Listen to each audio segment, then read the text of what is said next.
최상병 사건 수사 외압 의혹과 관련해 핵심 보고서를 입수했습니다. 해병대 수사단의 최초 보고서엔 혐의자가 8명이었지만 이후 국방부 보고서에선 6명이 됐다가 최종적으로 2명이 됐습니다. 임성근 전 사단장의 책임을 적은 부분은 더 늘었지만 결국 혐의자에서는 빠졌습니다. 구민지 기자입니다. 작년 7월 30일 이종섭 당시 국방부 장관이 결재한 해병대 수사단 보고서입니다. 임성근 당시 해병대 1사단장을 포함해 혐의자가 8명입니다. 그런데 다음 날 대통령실 전화를 받자마자 이 장관이 돌연 언론 발표 취소를 지시합니다. 박정훈 대령이 경찰에 넘겼던 사건 기록도 군이 반나절 만에 다시 찾아옵니다. 8월 14일 국방부 조사본부가 다시 내놓은 보고서입니다. 임성근 사단장의 혐의 내용이 더 늘었습니다. 수변에 내려가 수풀을 헤치고 찔러보아야 한다.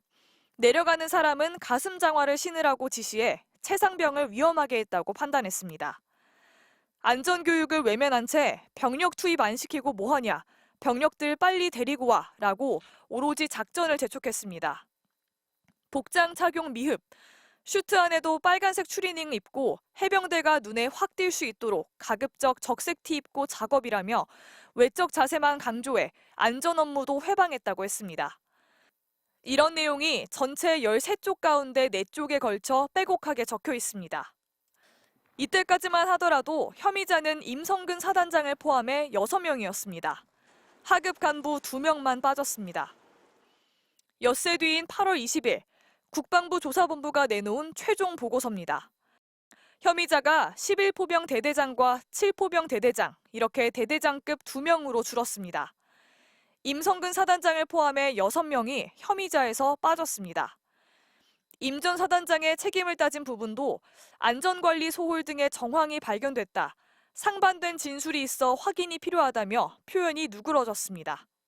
MBC 뉴스 구민지입니다.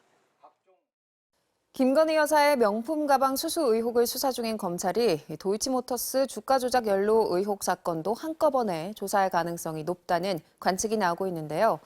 지금까지 김 여사는 한 차례 서면 조사만 받았는데 그 진술 내용이 주가 조작 일당에 대한 1심 판결에서 드러난 사실관계와는 다른 것으로 확인됐습니다. 김상훈 기자입니다. 지난 2021년 12월 검찰은 권오수 도이치모터스 회장 등 주가 조작 일당 9명을 재판에 넘겼습니다. 국민의힘 대선 후보였던 윤석열 대통령의 부인 김건희 여사는 아무런 처분을 받지 않았습니다. 2달 뒤 주가 조작 일당의 공소장이 공개되면서 이 가운데 김 여사 계좌가 나오자 국민의힘이 해명했습니다. 미래에셋 계좌 거래 내역은 모두 김 여사가 직접 지점 직원에게 전화해 주문한 것이라며 주가 조작 일당에게 계좌를 빌려줘 거래하도록 했다는 건 전혀 사실이 아니라고 했습니다. 그런데 1년 뒤 1심 법원은 김 여사 계좌가 주가 조작에 48번 쓰였다고 판단했습니다. 이 중 미래에셋 계좌 거래는 3일간 19번이었습니다. 재판부는 2010년 11월 해당 미래에셋 계좌는 주가 조작 일당인 민모 씨 또는 이모 씨가 직접 운용해 시세 조정에 이용한 계좌로 인정된다고 했습니다. 국민의힘 측 주장과 정반대 판단을 내놓은 겁니다. 김 여사는 대선 직전인 2021년 12월 한 차례 서면 조사만 받았습니다. 국민의힘 입장과 비슷한 내용을 담고 있는 것으로 파악됐습니다. 1심 판결 뒤 대통령실은 계좌가 활용당했다고 해서 주가 조작에 가담한 걸로 볼 수 없음이 명백하다고 해명했는데 서면 진술서와 법원 판단이 다르지 않냐고 묻자 답하지 않았습니다. 당시 수사 상황을 잘 아는 검찰 관계자는 거짓말인지 기억이 안 나는 건지 김 여사 서면 진술서 내용과 다른 사실들이 나오고 하니까 처분을 할 수 없었다고 했습니다. 지난해 말 도이치모터스 주가 조작 수사팀은 김 여사 변호인에게 소환 조사가 필요하다는 의견을 전달했습니다. 이제는 저희 검찰이 하는 일을 여러분 지켜봐 주시면 감사하겠습니다. 검찰 관계자는 외풍을 막아줄 테니 하고 싶은 일을 하라는 뜻이라고 설명했습니다. MBC 뉴스 김상훈입니다. 어젯밤 인천 중구의 한 상가주택에서 불이 나 60대 남성이 전신 화상을 입었습니다. 경기 평택에선 공장 화재로 연기가 크게 피어오르면서 화재 신고가 빗발쳤습니다. 문다영 기자입니다. 뼈대만 남은 건물 안에서 시뻘건 불길이 타오릅니다. 연신 물을 뿌려보지만 불길이 쉽사리 잡히지 않습니다. 어젯밤 10시쯤 인천 중구 관동의 2층짜리 상가주택에서 불이 났습니다. 이불로 1층에 살던 60대 남성이 온몸에 화상을 입어 병원에 옮겨졌고 근처를 지나던 40대 여성도 발바닥을 대어 다쳤습니다. 소방당국은 대응 1단계를 발령해 30분 만에 큰 불길을 잡았습니다. 앞선 저녁 6시쯤 경기도 평택의 광학필름 제조공장에서도 불이 났습니다. 제가 한 100m 이상까지 막 날렸어요. 연기가 계속 피 올라와서 엄청 심하게 올라왔거든요. 높이 솟구친 검은 연기에 인근 도시인 오산에서도 화재 신고가 접수되는 등 100건의 화재 신고가 들어왔습니다.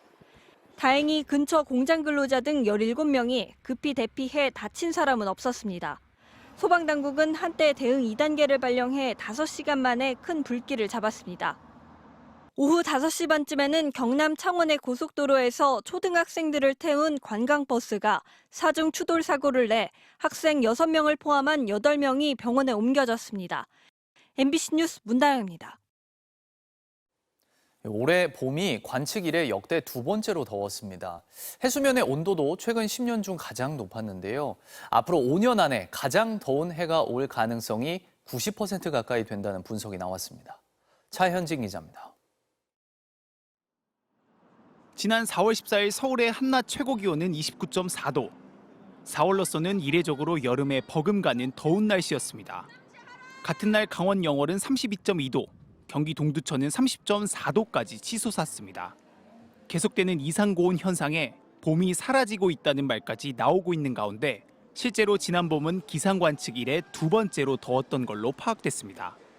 특히 3월에서 5월까지 92일 중 72일의 일평균 기온이 평년보다 높았던 걸로 나타났는데 이는 2023년 67일을 뛰어넘는 역대 가장 많은 일수였습니다.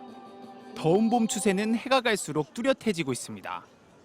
2014년부터 올해까지 11년 중 9개 해가 봄철 평균 기온 역대 10위 안으로 들어가고 심지어 2022년부터 2024년까지 최근 3년은 역대 1위에서 3위 기록을 갈아치웠습니다. 올해 우리나라 봄철 해수면 온도 역시 14.1도로 10년 중 가장 높았던 걸로 집계됐습니다. 기상청은 필리핀해와 대만 동쪽에서 부는 따뜻한 남풍류의 바람이 우리나라로 유입되면서 기온이 높아진 걸로 보고 있습니다. 우리나라뿐만 아니라 전 세계적으로도 더워지는 속도는 빨라지고 있습니다. 세계 기상기구는 앞으로 5년 중 적어도 1년은 일시적으로 지구 기온이 평균 대비 1.5도 이상 높아질 것으로 예상했습니다. 또 향후 5년 내 관측 이래 가장 더웠던 2023년을 뛰어넘는 해가 올 가능성이 90% 가까이 된다고 분석했습니다. MBC 뉴스 차현진입니다.